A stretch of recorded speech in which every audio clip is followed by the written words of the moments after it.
ஜக்கம்மா வந்திருக்கான்னு சொல்லிக்கிட்டு 5 வருஷத்துக்கு முன்னாடி ஒருத்தன் வந்தான். நானும் அவனுக்கு காசை கொண்டு போய் போட்டேன். நல்ல காலம் பிறக்குது, நீ கல்யாணம் பண்ணிக்கினா உன் புருஷன் கூட நல்லாவே வாழ மாட்டேன், நல்ல காலம் பிறக்குது, உனக்கு ஒரு பரிகாரம் பண்ணணும், நல்ல காலம் பிறக்குதுன்னு சொன்னான். அன்னைக்கு நான் அவனை போடான்னு சொல்லிட்டேன்.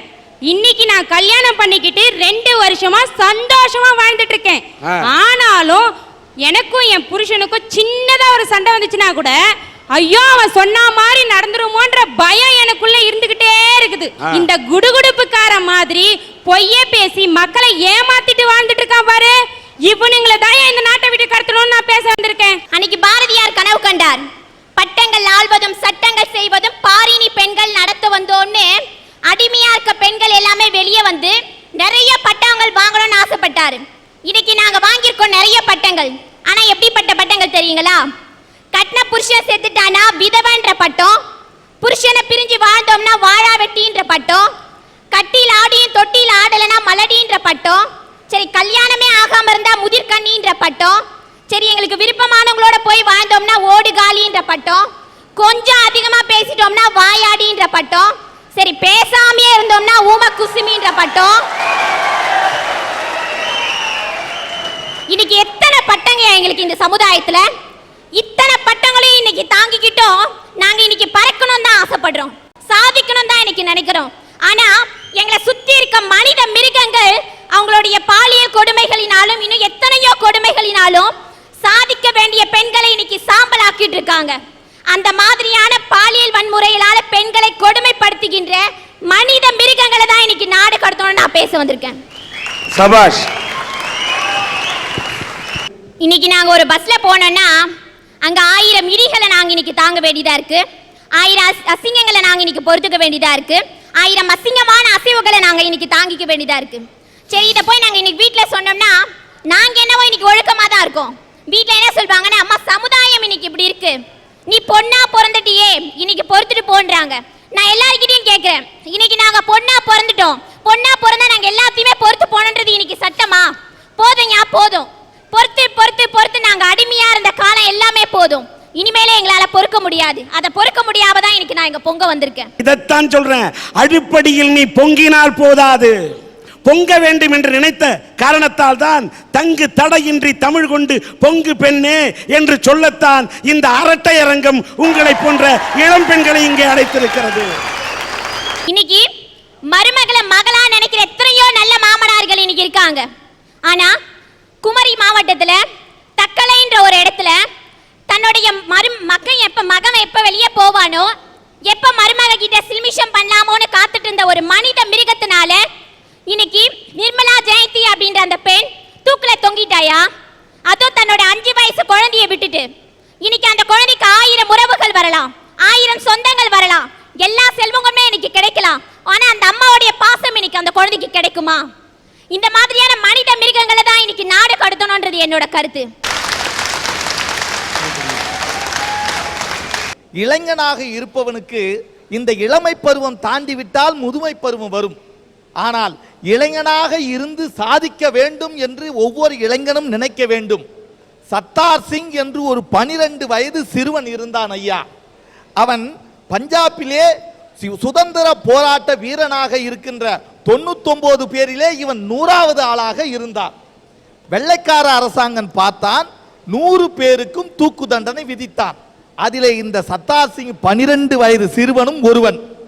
உடனே அந்த வெள்ளைக்கார அதிகாரி பார்த்தான், எல்லோரும் பார்த்தால் இளைஞர்களாக இருக்கிறார்களே, நீ மாத்திரம் சிறுவனாக இருக்கிறாயே, நீயுமா இந்த சுதந்திர போராட்ட வீரத்திலே கலந்து கொண்டிருக்கிறாய், ஆகவே நீ என்னிடம் மன்னிப்பு கேட்டால் உன்னை நான் விடுதலை செய்வேன் என்று அந்த வெள்ளை அதிகாரி சொன்னான் ஐயா. அதற்கு அந்த சத்தார் சிங் சொன்னான், இந்த 99 பேர்களை தூக்கு போடுவதற்கு முன்பாக என்னை முதலிலே தூக்கில் போடு. ஏன் என்று சொன்னால் இந்த இறந்த இந்த 99 ஆவிகளும் அங்கே வரும், அவர்களை நான் வரவேற்பதற்காக முதலாக அங்கு சொர்க்கத்திலே போய் இருக்க வேண்டும் என்று சொன்னானே. அப்படிப்பட்ட இளைஞனாக நம்முடைய நாட்டு இளைஞன் மாற வேண்டும் என்பதற்காகத்தான் இந்த அரட்டை அரங்கத்திலே பொழுதுபோக்காக திரிகின்ற வீணாய் சுத்துகின்ற இளைஞர்களை நாடு கடத்த வேண்டும் என்று சொல்லுகிறேன். ஒன்னில் இங்கே ஒரு இளைஞன் மதிமயங்கி கிடக்கிறான். எல்லோரும் சுத்தி வேடிக்கை பார்க்கறாங்க. ஆனா அவனை காப்பாத்துறதுக்கு யாரும் போகல. ஒரு இளைஞன் என்ன பண்ணா, திடீர்னு போனா ஒரு சோடாவை வாங்கின்னு வந்தான், எழுப்புனா. என்ன இது, இந்த இளைஞன் இவனை எழுப்புகிறானே, ஒருவேளை விழுந்து கிடப்பவனும் இவனும் உறவினனா என்று கேட்டேன் ஐயா. அதுக்கு அவன் சொன்னா, சொந்தக்காரன் இல்லை, ஒன்றும் இல்லை சார், அவன் எந்த கடையில் சரக்கு அடைச்சிருக்கிறான் தெரியல, இவ்வளவு கிக்கேறி இருக்குது, அந்த கடை அட்ரஸ் தெரிஞ்சுக்கிறதுக்காக நான் அவனை எழுப்புனேன்னு சொல்கிறான்.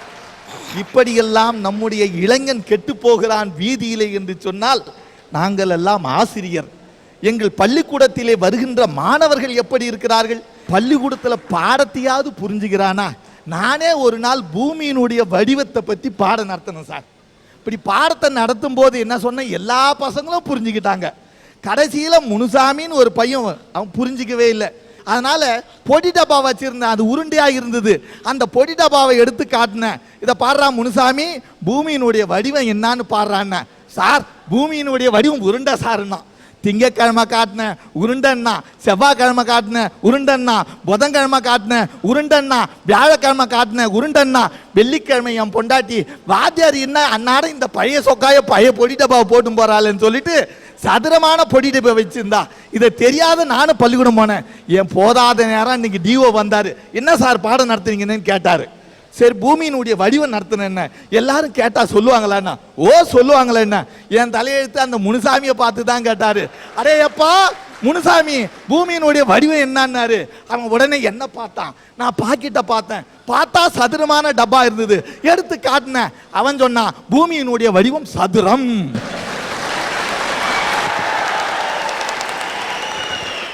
அந்த பள்ளிக்கூடத்தில் இன்னொரு நிகழ்ச்சி சொல்லணும் ஐயா. ஐயா பாருங்க, மிலிட்ரி ஐயா அருமையா தேசிய கொடி கட்டி குத்திக்கிட்டு வந்திருக்கிறார். இந்த தேசிய கொடியை கூட அவன் சரியாக குத்தி கொண்டு வர முடியவில்லை. அங்க பாருங்க, மேல காவி நிறம் இருக்குது, நடுவுல வெள்ளை நிறம் இருக்கிறது, கீழே பச்சை நிறம் இருக்கிறது. காவி நிறம் நம் நாட்டினுடைய வீரர்களுடைய தியாகத்தை குறிப்பது, வெள்ளை நிறம் நம் நாட்டு மக்களுடைய தூய்மையை குறிக்கிறது, அந்த பசுமை நிறம் நம் நாட்டினுடைய பலத்தை குறிக்குது. மேலே எந்த கலர் இருக்குது, அடியில் எந்த கலர் இருக்குதுன்னே தெரியல. அந்த மாணவர்களுக்கெல்லாம் நான் ஒரு விளக்கம் சொன்னேன் ஐயா. அதை இந்த நேரத்தில் அரட்டை அரங்கு மூலியமா சொல்வதிலே பெருமைப்படுகிறேன். அம்மா சாதம் போடுறாங்க, சாதம் போடும்போது வாழை இலையில போடுறதா நினைச்சுங்க. வாழை இலை என்ன வண்ணம்? பச்சை வண்ணம். அதிலே போடுகின்ற சாதம் என்ன வண்ணம்? வெள்ளை வண்ணம். அதுக்கு மேல குழம்புன்னு ஊத்துறாங்களே, அது என்ன வண்ணம்? சிவப்பு வண்ணம். எதை மறந்தாலும் மறப்பான், இந்த சாப்பாட்டை அவன் மறக்க மாட்டான்.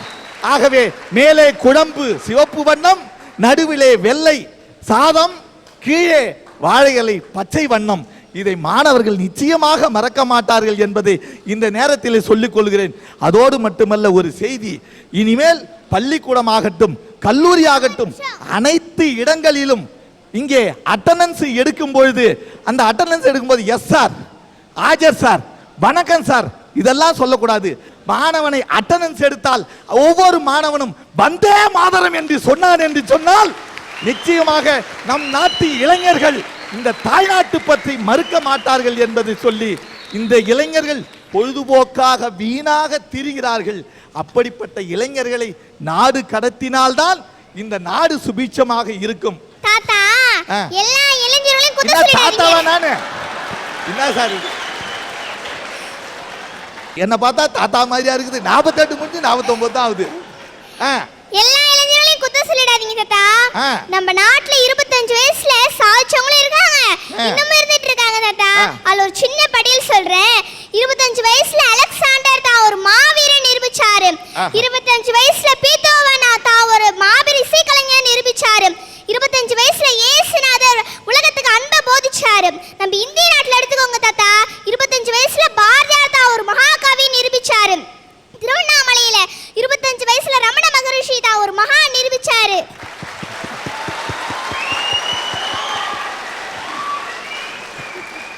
அங்கங்க ஏன் தாத்தா சுத்திக்கிட்டு? 25 வயசுல சாரே சினிமா துறையில சகலகலா வல்லவன் பேர் பெறலையா?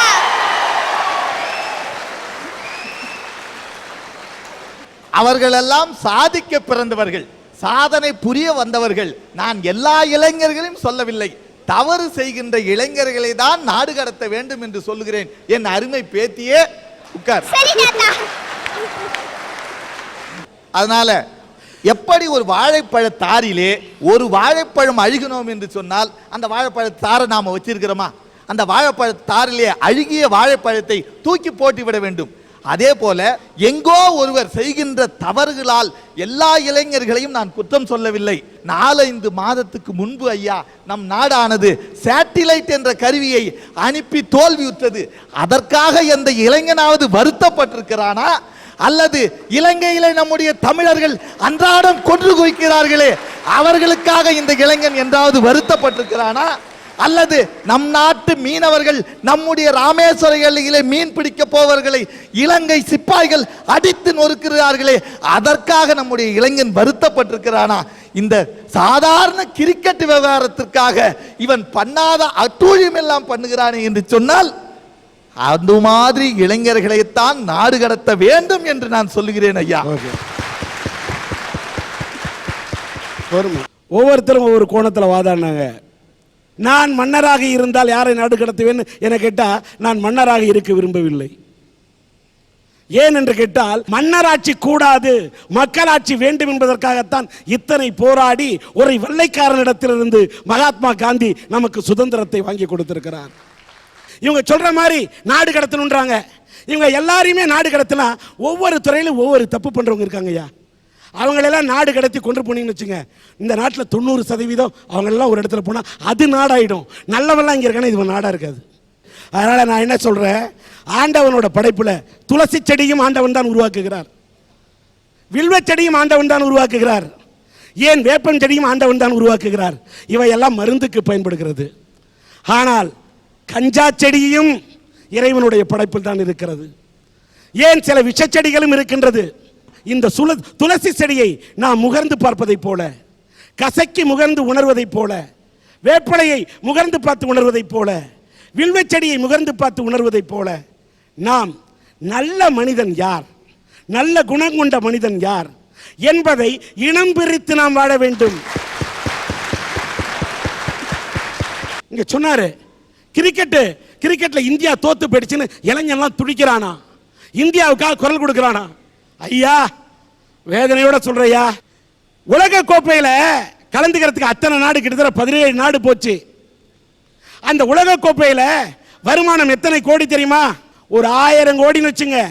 அந்த 1000 கோடி வருமானத்தில் இந்தியாவிலிருந்து எதிர்பார்க்கப்பட்ட வருமானம் 70%. ஏய்யா, இங்கிலாந்தை விட நம்ம பணக்கார நாடா? ஆஸ்திரேலியா விட பணக்கார நாடா? கிரிக்கெட்டை பாருங்க, விளையாட்டா பாருங்க.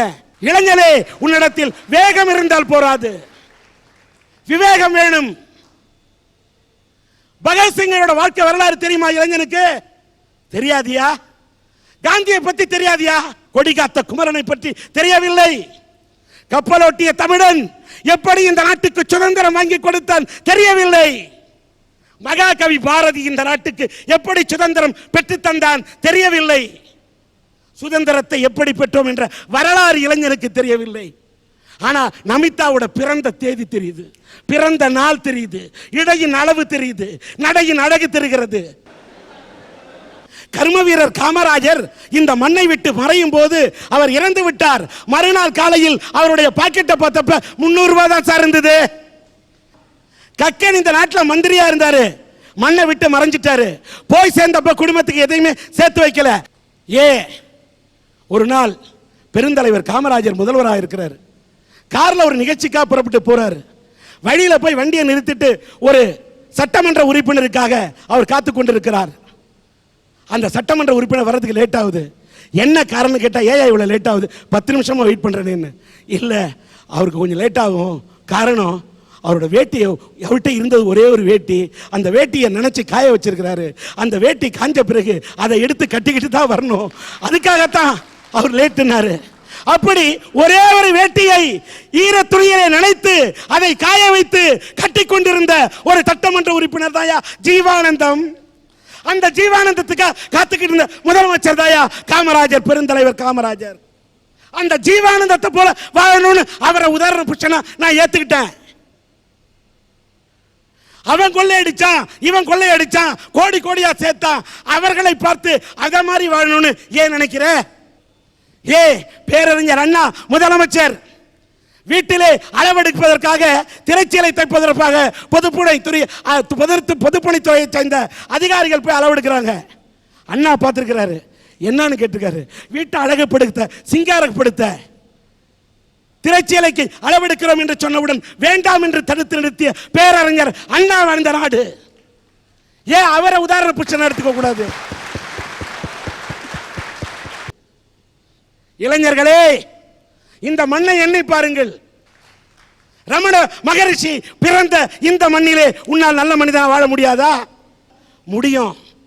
கெட்டதை பார்த்து மட்டும் நாம வாழக்கூடாது, நல்லதை பார்த்து வாழ கற்றுக்கொள்ள வேண்டும். எத்தனையோ இளைஞன் கெட்டு போனா தன் குடும்பத்தை காப்பாத்த ஒரு சின்ன பொண்ணு சீமா பிறப்புள்ளியா? இந்த சீமா நாளைக்கு சீமாட்டியானா கூட இந்த நாட்டை கட்டி காப்பாற்றும் ஒரு தேசத்தாயாக இருப்பாள் என்ற நம்பிக்கை எனக்கு இருக்கு. அதனால கெட்டதை பார்த்து கத்துக்காதீங்க, நல்லதை கற்றுக்கொள்ளுங்கள். ஒரு இளைஞனை பார்த்து கேட்டேன், தேசிய கீதம் பாட முடியலன்ட்டான். ஜனகணமன அதிநாயக என்று தொடங்கும் தேசிய கீதத்தை அவனால் பாட முடியவில்லை. அவன் ஒரு இளைஞன், அவன் ஒரு இந்தியன். சினிமா தியேட்டர் முன்னெல்லாம் தேசிய கீதம் போட்டா கடைசியில் பாட்டு பாடிக்கிட்டு இருந்தாங்க. எல்லாம் சிகரெட் பிடிச்சிட்டு தேசிய கீதத்துக்கு மரியாதையே கொடுக்காம ஏஞ்சி போனான்னு இப்போ திரையரங்கத்தில் கூட தேசிய கீதம் பாடுறதை நிறுத்திட்டாங்க. ஆனால் இந்த அரட்டை அரங்கத்தில் நான் வைக்கிற ஒரே ஒரு கோரிக்கை, இந்த நாட்டில் நாட்டுப்பற்று வளர வேண்டும். தேசிய கீதம் அங்கங்கு ஒலிக்க வேண்டும். அந்த தேசிய கீதம் வேறெங்கோ ஒலிக்க வேண்டும் என்பதை விட அதை இந்த அரட்டை அரங்கத்திலேயே தொடங்கி வைப்போம். அந்த இளைஞனுக்கு பாட தெரியாமல் இருக்கலாம். இங்கே இருக்கக்கூடிய நல்ல இதயம் படைத்த இந்தியர்களுக்கு இங்க இருக்க இந்த சீமாவை பாட சொல்கிறேன். இங்க இருக்கக்கூடிய நல்லாசிரியர்களை பாட சொல்கிறேன். நல்ல நெஞ்சங்களே, நீங்கள் எழுந்து நின்று இந்த தேசத்துக்கு வணக்கம் செலுத்த வேண்டும். நீங்கள் இந்த தேசத்துக்கு மரியாதை கொடுக்க வேண்டும் என்று பாட சொல்கிறேன்.